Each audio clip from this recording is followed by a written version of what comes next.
state of regional lymph node. It cannot be impressed too strongly that no examination of the swelling complete without the examination of draining lymph nodes. The student should have knowledge of anatomy to find out which group of lymph nodes drain the particular area from which the tumor is originating. आता हे first इयरला तुम्हाला BDC मध्ये जे आहे lymphatic system त्याच्यामध्ये प्रत्येक group कुठल्या कुठल्या याला सप्लाय असतो, लिम्फ नोडचा सप्लाय ड्रेनेज असतो, हे फर्स्ट इयरलाच असते आणि ते त्याच्यासाठी महत्त्वाचं असते. समजा ब्रेस्ट ट्यूमर आहे, ब्रेस्टमध्ये ट्यूमर आहे तर ब्रेस्टला किती 5 ग्रुप्स ऑफ लिम्फ नोड्स ब्रेस्टचा ड्रेनेज जातो. ते लिम्फ नोड्स तुम्हाला नॉलेज असतं पाहिजे. ब्रेस्टमध्ये ट्यूमर असला तर तुम्हाला ट्यूमरचं पाल्पेशन केल्यानंतर lymph node, axillary lymph node, apical lymph node, subclavicular, अजून अपायकल, सबक्लॅव्हिक्युलर, अजून डीपर असतात अपायकल, ॲक्झिलरी, सर्वायकल आणि सबक्लॅव्हिक्युलर. हे जे 5 ग्रुप आहेत हे आपल्याला माहीत पाहिजे. जर पायाच्या फूटला लागलेलं असेल तर तुम्हाला इन्व्हायनल लिम्फॅडिनोपॅथी झालेली असेल. जर स्टमकचा CA झाला असेल तर सुप्राक्लॅव्हिक्युलर ग्लँड ह्या इनलार्ज असतात. म्हणजे स्टमकचा सप्लाय कुठे आहे हे तुम्हाला स्टमकचा drainage, not supply, drainage of lymph nodes हे तुम्हाला माहीत असणं आवश्यक आहे. म्हणून कुठेही ट्यूमर असला तर ह्या लिम्फ नोडचा ग्रुप आहे हा पाल्पेट करायला पाहिजे. Then percussion. The importance of this examination is not much in case of swelling. Its sole place is to find out the presence of gases contained with the swelling. For example, resonant note over the hernia, or to elicit the slight tenderness of swelling. Percussion याच्यामध्ये खूप स्वेलिंगच्या चॅप्टरमध्ये खूप कमी महत्त्व ठेवते. फक्त आणि फक्त तुम्हाला जेव्हा इंटेस्टिनल ऑब्स्ट्रक्शन होते तेव्हा इंटेस्टिनल ऑब्स्ट्रक्शनमध्ये परकशनचं खूप सारं महत्त्व आहे.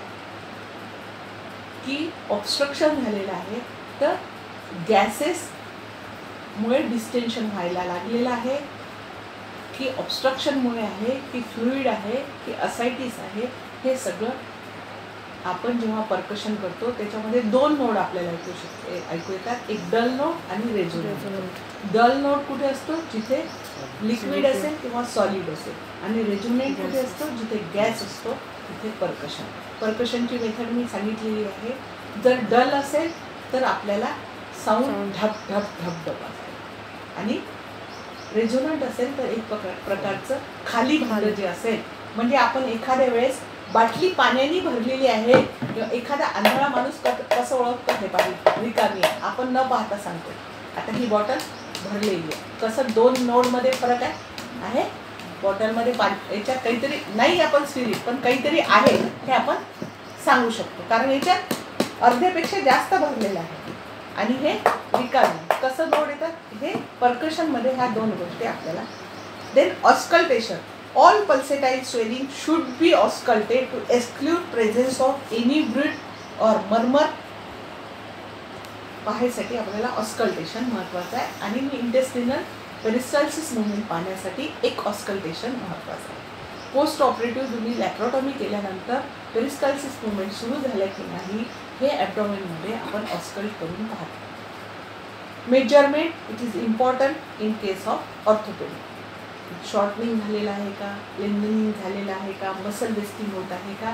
आणि दुसरी गोष्ट, पोस्ट ऑपरेटिव्हली लॅप्रोटॉमी नंतर तुमचं ऑपरेटिव्ह प्रोसिजरमुळे इंटेस्टिनल ऑब्स्ट्रक्शन झालेलं आहे का, किंवा कलेक्शन होत आहे का, किंवा ॲब्डोमेनची गर्थ वाढत आहे का, हे पाहण्यासाठी मेजरमेंट, ॲब्डोमेन मेजरमेंट खूप महत्त्वाचं असतं. ॲब्डोमिनल मेजरमेंट तर मेजरमेंट स्वेलिंग चॅप्टरमध्ये ॲब्डोमिनल केसमध्ये महत्त्वाचं आहे, surgical cases.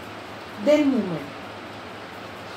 In case of swelling, the student must not forget to examine the movement of the nearby joint to exclude any impairment. एखाद्या ठिकाणी ट्यूमर झालेला आहे, त्या ट्यूमरमध्ये नियरेस्ट जो जॉईंट आहे त्याच्यामध्ये काही डिफॉर्मिटी आली आहे का हे रूल आउट करायला पाहिजे. Examination of pressure effect. Swelling will exert pressure on the surround structure. Its effect must be noted by following examination. The arterial pulse distal to the swelling is felt. एखादं swelling आहे, समजा पायाला swelling झालेलं आहे, तर डॉर्सॅलिस pedis लागते आहे की नाही, किंवा त्या डॉर्सॅलिस पेडिसवरती त्या स्वेलिंगचा प्रेशर येत आहे, त्याच्यामुळे डिस्टल पार्टला ब्लड सप्लाय कमी होत आहे का, याच्यासाठी आपल्याला पाहायचं असते. वीक जर सप्लाय असेल तर त्या लिम्बला धोका आहे, गँग्रीन होऊ शकते. Then nerve may be affected by pressure. This will cause wasting of muscle, paralysis of the muscle supplied by the nerve with or without sensory disturbances. तर आपल्याला ह्या गोष्टी एक्झामिनेशन करायचं आहे. त्याच्यानंतर जनरल एक्झामिनेशनमध्ये आपण फर्स्ट चॅप्टरमध्ये जे जनरल एक्झामिनेशन पाहिलेलं आहे पेशंटचं ते करायचं आहे. Then special investigation in case of swelling. सगळ्यात ब्लड इन्व्हेस्टिगेशनमध्ये total count, differential count, haemoglobin, ESR and sugar are very much informatory in case of swelling. Inflammatory swelling will obviously shows leukocytosis म्हणजे increased total count and increased number of polymorph in differential count. Polymorph वाढलेले असतील in inflammatory cases.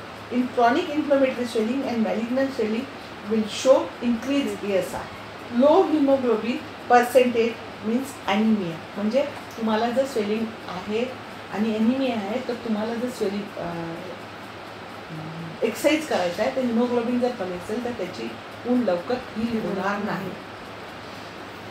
In case of recurrent abscesses and carbuncle one should not forget to do the sugar estimation of blood. Many case of diabetes mellitus will be through this test.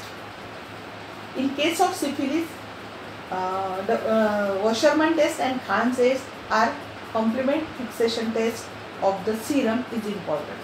पण आता VDRL वगैरे test आहेतच, Kahn test, त्याच्यामुळे VDRL test करतात, अजून काही test असतात त्या करतात in case of sexually transmitted diseases. Then युरिनमध्ये शुगरसाठी स्वेलिंग चॅप्टरमध्ये. देन ॲस्पिरेशन, निडल ॲस्पिरेशन करून त्याच्यामध्ये त्या निडल ॲस्पिरेट केलेल्या जे सिरस आहे किंवा जे फ्लुइड आहे, ॲस्पिरेटेड मटेरियल आहे, त्याचं फिजिकली, केमिकली आणि मायक्रोस्कोपिकली अँड बॅक्टेरियोलॉजिकली त्याचं सिस्टिक स्वेलिंगचं तुम्ही एक्झामिनेशन करून पॅथॉलॉजीमध्ये पाठवू शकता. आणि मोस्ट आता लेटेस्ट आलेलं आहे की त्याच्यामुळे आपल्याला लगेच डायग्नोसिस करू शकतो आपण FNAC और FNAB, fine needle aspiration biopsy और सायटोलॉजी.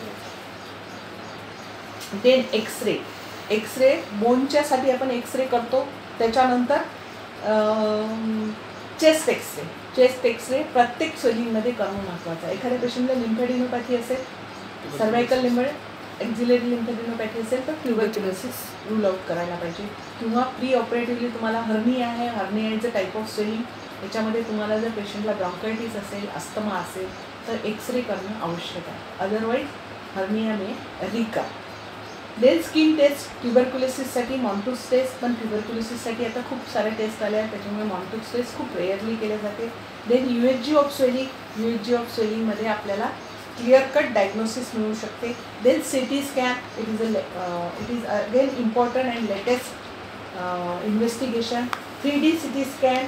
Then MRI, angiography in case of tumour, किती प्रकारे त्याला ब्लड सप्लाय झालेला आहे, किती प्रकारात मेटॅस्टॅसिस झालेला आहे, आर्टरीमध्ये इरोड झालेला आहे का, मॅलिग्नन्सीमध्ये, ट्यूमरमध्ये आपल्याला एन्जिओग्राफी करणं खूप महत्त्वाचं आहे.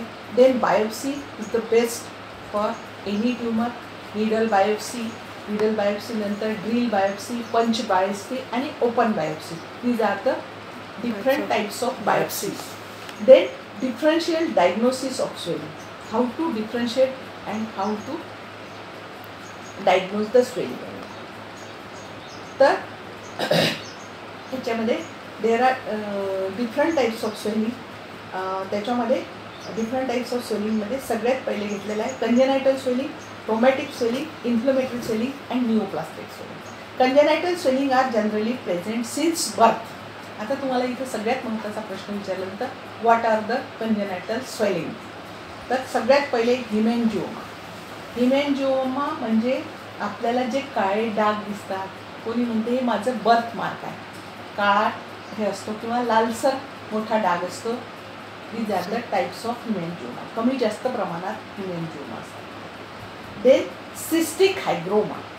Cystic hygroma is a swelling of neck. It is also called hydrosis.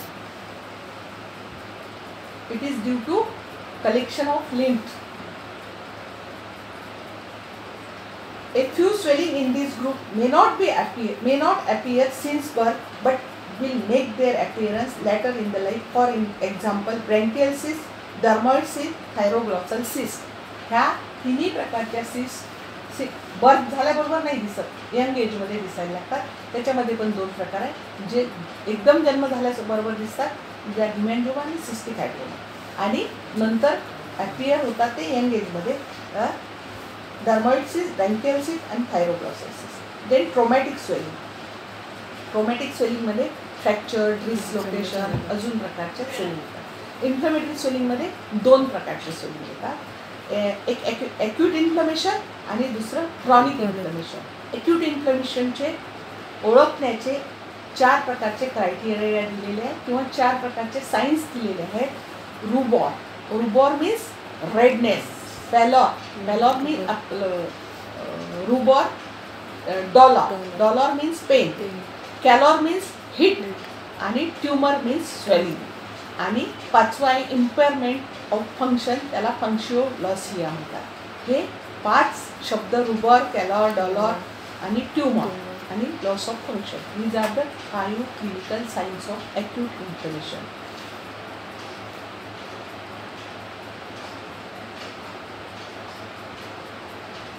Chronic inflammatory swelling will show the same signs and symptoms as the acute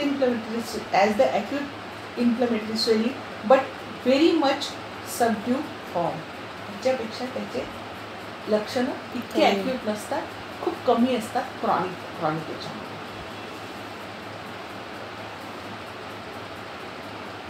Then neoplastic swelling. There are 2 types of neoplastic swelling, benign and malignant. Benign tumor grow slowly, are encapsulated, move freely and hardly infiltrate in the surrounding tissue. Never metastasis. म्हणजे मेटास्टॅसिस म्हणजे एका ठिकाणावरून दुसऱ्या ठिकाणी याचे cells transmit होत नाही आणि दुसऱ्या ठिकाणी हा ट्यूमर होत नाही. आणि दुसऱ्या याच्यामध्ये बेनाइन मॅलिग्नंट ट्यूमरमध्ये याच्या अपोजिट सगळे लक्षण असतात. मॅलिग्नंट ट्यूमर्समध्ये काय काय होते? रॅपिड ग्रोथ असते, may be painful at later stage, feature then recurrence is there, distal और regional lymph nodes are enlarge. त्याच्यानंतर मेटास्टॅसिस इज देअर मॅलिग्नंट ट्यूमरमध्ये. ह्या दोन्ही याच्यामध्ये असा फरक असतो. तर हे झालं. Then differential diagnosis. Congenital swelling. Dermoid cyst. Other name of dermoid cyst is sequestration dermoid. Sequestration dermoid is the synonym of dermoid cyst. This cyst is generally developed in the line of embryonic figure. So this cyst may appear anywhere in the midline of body. मागे सांगितलंय. आणि कुठे? Where 2 embryonic process meet each other.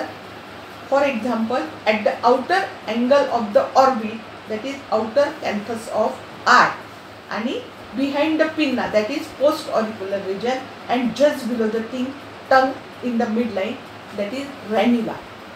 The characteristic feature of swelling will be similar to those of cyst. There will be presence of fluctuation test, but transformation test will be absent due to presence of pultaceous material inside the cyst. The swelling is round and smooth, and margin yield to pressure the finger and will not slip away. Slip sign is not positive in this dermoid cyst. The swelling will be free from the skin and from be felt at the margin of the swelling. Dermoid cyst is the cyst in the scalp, may be fully outside the skull bone or outside the skull, but attached to the dura mater through defect in the skull. It may be connect to the cranial cavity. Then in dermoid cyst occasionally may elicit impulse on cuffing. Occasionally cuff impulse are positive in dermoid cyst. Then another type of cyst is implanted dermoid cyst. It is not truly congenital swelling, but here it is described under the dermoid cyst. It is not a congenital swelling in the true sense, but it is described here as it is include the category of dermoid cyst. It is actually a traumatic swelling and result from the surface ectoderm being driven into the subjacent tissue. So the origin is more or less likely to the dermoid cyst, but it is always sequelae of trauma. This is commonly seen in the finger or hand from a needle prick or the prick with thorn. याचं process जी असते तयार होण्याची dermoid implanted dermoid सिस्टची it's same implanted dermoid सिस्टची same dermoid cyst सारखी असते. एखाद्या प्रिकमुळे किंवा निडल प्रिकमुळे किंवा थॉर्न प्रिकमुळे हे जे वरचे स्किनचे लेयर्स असतात हे आतमध्ये प्रिक होतात आणि ते ग्रो होतात. डर्मॉइड सिस्टमध्ये एम्ब्रॉनिक फ्युजनमध्ये थोडीशी स्किनचे पार्ट जे लेयर्स असतात ते त्या ठिकाणाहून डेव्हलप होतात. फक्त ते कंजनायटली असतात, हे आर्टिफिशियली होतात म्हणून याच्यामध्ये implanted dermoid, but it is not truly congenital. Haemangiomas, these are the vascular malformation. vascular malformation होते कंजनायटली, त्याच्यामुळे हिमेंजिओमा तयार होतात. There are 3 type of haemangioma. Capillary haemangioma, त्याच्यामध्ये वेगवेगळे टाईप दिलेले आहे कॅपिलरी हिमेंजिओमामध्ये. Then cavernous haemangioma, plexiform haemangioma आणि कंजेनायटल आर्ट्रिओव्हेनस फिस्चुला हा वेगळा प्रकार आहे. पण तुम्हाला हिमेंजिओमा माहीत असणं आवश्यक आहे. पण आपल्याला जनरली हिमेंजिओमा जे पाहायला मिळतात ते पहिला प्रकार जो आहे कॅपिलरी हिमेंजिओमा हा जनरली पाहायला मिळतो, जे आपल्याला लोकांमध्ये बर्थ मार्क म्हणून जे संबोधले जातात ते. कॅव्हर्नस हिमेंजिओमा, प्लेक्झिफॉर्म हिमेंजिओमा आणि आर्ट्रिओव्हेनस फिस्चुला याला सुद्धा कंजेनायटल हिमेंजिओमा म्हणतात. आणि ग्लोमस ट्यूमर एक तयार होत असतो तो. पण हे सगळे जे सर्जिकली असतात तर कोणते सर्जन म्हणतात व्हॅस्क्युलर सर्जन, त्यांच्या कामाचे आहे. हे आपल्याला फक्त नाव माहिती असणे महत्त्वाचं आहे. Then traumatic type of swelling. Traumatic type of स्वेलिंगमध्ये इन्फ्लमेटरी स्वेलिंग महत्त्वाची आहे. ट्रोमॅटिकमध्ये फ्रॅक्चर आणि हिमॅटोमा हे महत्त्वाचे आहेत. त्याच्यामध्ये बाकी कुठले नाही. आणि हिस्ट्री ऑफ ट्रोमा असते. सरळ सरळ गोष्ट आहे. हिस्ट्री ऑफ ट्रोमा असेल तर हिमॅटोमा झाला असा आणि त्याच्यामध्ये सेल्युलायटिस होऊन सेकंडरी चेंजेस होऊन ॲप्सिस तयार झालेला असतो. Then inflammatory type of swelling. This is also important. Inflammatory swelling, there are 2 type of inflammatory swelling, एक इरिसिपेलस अँड सेल्युलायटिस. तर दोन्ही तोंडपाठ असायला पाहिजे, टिप ऑफ टंग असायला पाहिजे. What is erysipelas? It is a spreading cuticular lymphangitis. स्किनमध्ये lymphs जे असतात त्याच्यामध्ये त्याचं इन्फ्लमेशन म्हणजे erysipelas, which may follow in a scratch. आपल्याला एखाद्या धारदार वस्तूने जर स्क्रॅच झालं तर त्या ठिकाणी जे स्वेलिंग येते that is erysipelas. The positive organism is streptococcus पायोजन.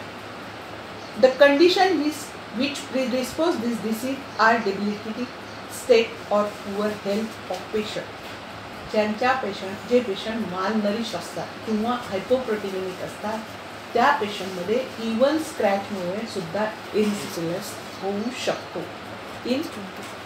In case of old person हे इरिसिपेलस होऊ शकते. The vesicle appears soon after the trauma. The condition commences as a rosy patch, rose pink or rosy patches or rash to the adjacent skin. Serous discharge comes out from the vesicle. जे vesicles develop होतात त्याच्यातून serous discharge येतो. When it affects loose areolar tissue such as orbit, scrotum, etc., there is a considerable swelling of the part due to the edema of subcutaneous tissue and thus very much resembles cellulitis. Post auricular region म्हणजे डोळ्याच्या orbital रिजनमध्ये जर scratch झालं तर तिथं होऊ शकतो आणि स्क्रोटममध्ये जर स्क्रॅचिंग झालं तर त्या ठिकाणी. Then cellulitis. It is spreading inflammation of subcutaneous tissue leading to suppuration, sloughing or even gangrene also of affected part. The commonest organism is again Streptococcus pyogenes. The organism gain access through an accidental wound. wound सुद्धा Streptococcus pyogenes entry होऊ शकते. Then victims are generally diabetic and debilitated individuals with poor nutrition. It is condition which requires intense attention of the surgeon as it may lead to septicemia or may turn fatal. Cellulitis एवढा हे असते. The affected part becomes swollen, hot and tender. The condition start with redness, itching and stiffness at the site of inoculation. The part gradually looks browny and become edematous, which is demonstrated by pitting on pressure. There is no definite edges. Then regional lymph nodes are enlarged. The student should remember two things in connection with cellulitis. In cellulitis of the scrotum, one should always exclude the possibilities of presence of extravasation of urine with it. In children, cellulitis occurs near joints. One should remember the possibility of acute osteomyelitis as the commonest cause of this condition. This is cellulitis and erysipelas. आता difference between how you will differentiate cellulitis and erysipelas, there are 2 points. In cellulitis, there are typical rosy red rash disappears on pressure and feels stiff. The raised rash of erysipelas has a sharply defined margin which is better feel than inspect. म्हणजे आपण हाताने ते दिसते. The vesicles of erysipelas contain serum in contradistinction to the cellulitis where they contains pus. Cellulitis मध्ये pus असतो, याच्यामध्ये serum असते. In case of face and ear, the erysipelas can spread into the pinna, whereas cellulitis cannot, owing to close adhesion of skin to the cartilage of ear. म्हणजे सबक्युटेनियस tissue year of पिन्नामध्ये नसतात, म्हणून त्या ठिकाणी कधीही cellulitis होत नाही. तिथे झाला तर तो इरिसिपेलास असतो. हे दोघांमध्ये डिफरन्शिएशन आहे, इरिसिपेलास आणि सेल्युलायटिस. Very important. दोन्हीमध्ये शॉर्ट नोट येऊ शकते त्याच्यावर आणि हे पण येऊ शकते. डिफरंट सेल्युलायटिस आणि इरिसिपेलास. ठीक आहे. नेक्स्ट आपल्याला ॲक्सिस आणि ट्युमर्स नेक्स्ट पिरियडमध्ये आपण कंप्लीट